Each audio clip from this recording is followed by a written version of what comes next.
I will request to keep silence to listen the speech. Thank you everyone to participate in the auspicious.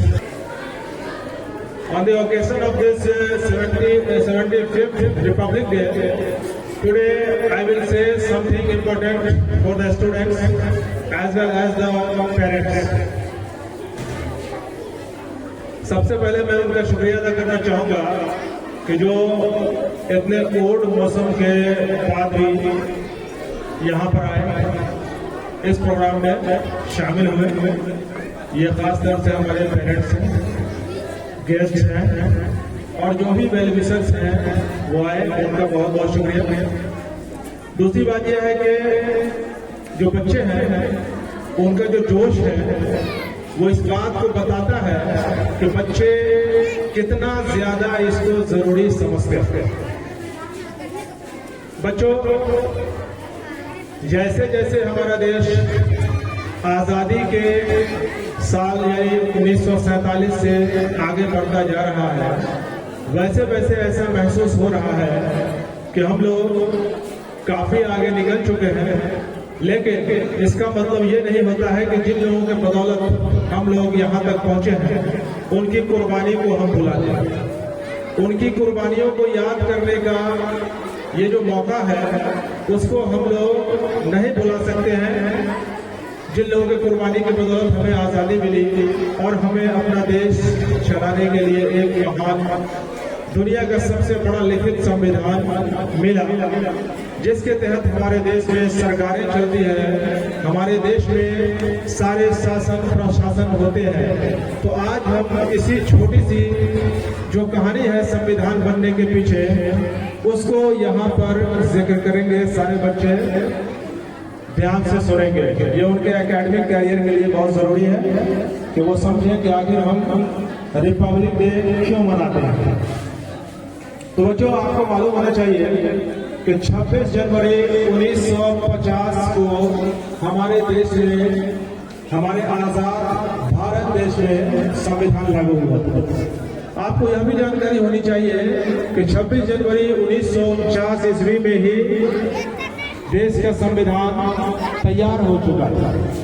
लेकिन इसके पीछे की कहानी अभी हम थोड़ी देर में जिक्र करेंगे कि आखिर 26 जनवरी 1949 ईस्वी में तैयार जो हुआ संविधान है वो 2 महीने बाद 26 जनवरी 1950 में क्यों लागू होता है। ये 26 नवंबर को ही तैयार हो गया था, 2 महीना पीछे। सबसे पहले हम चलते हैं कि देश की आजादी के लिए जो जद्दोजहद चला, उस जद्दोजहद में अनेक यूं कहें कि हजारों स्वतंत्रता सेनानियों ने जो कोशिशें की, उन कोशिशों के पूरा होने का टाइम जो आया सन 1947 में, उससे ठीक 1 साल पहले 1946 ईस्वी में जब द्वितीय विश्व युद्ध सेकेंड वर्ल्ड वॉर चल रहा था, तो उस टाइम जर्मनी ने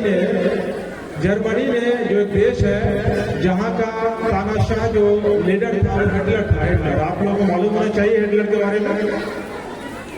तो हिटलर ने, जर्मनी देश की फौज ने इंग्लैंड पर 15 दिनों तक लगातार बमबारी किया, जिसकी वजह से वहां पे जो विंस्टन चर्चिल की सरकार थी वो काफी जो है दबाव में आ गई। उस टाइम चुनाव होने वाले थे।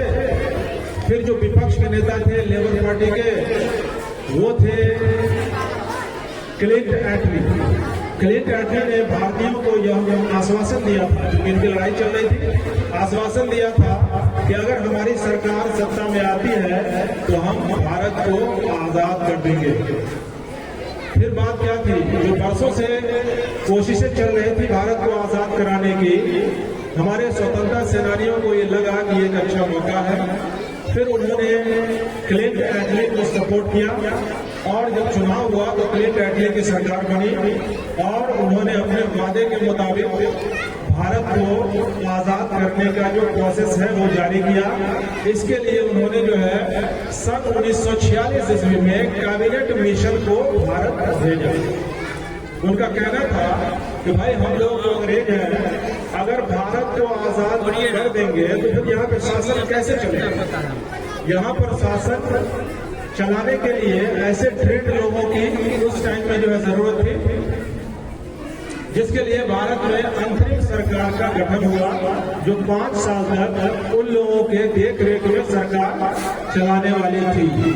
और उसी दौरान संविधान सभा भी जो थी उसका गठन हुआ। संविधान सभा का जब गठन हुआ तो उसमें बड़े बड़े लोग, लगभग 395 लोगों ने उसकी सदस्यता ली। लेकिन क्या है कि उससे पहले पाकिस्तान को आजाद करने की बात चली। जब पाकिस्तान आजाद हो गया 14 अगस्त 1947 में, तो उससे पहले जो है 100 जो लोग थे पाकिस्तान के आजाद होते ही 395 में से 100 जो सदस्य थे विधानसभा के, संविधान सभा के, वो जो है पाकिस्तान चले गए।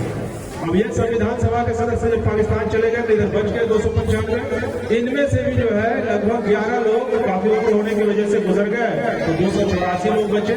इन लोगों ने मिलकर के संविधान सभा की कई बैठकें हुई, लगभग 2 साल 11 महीने 18 दिन तक चलती रही।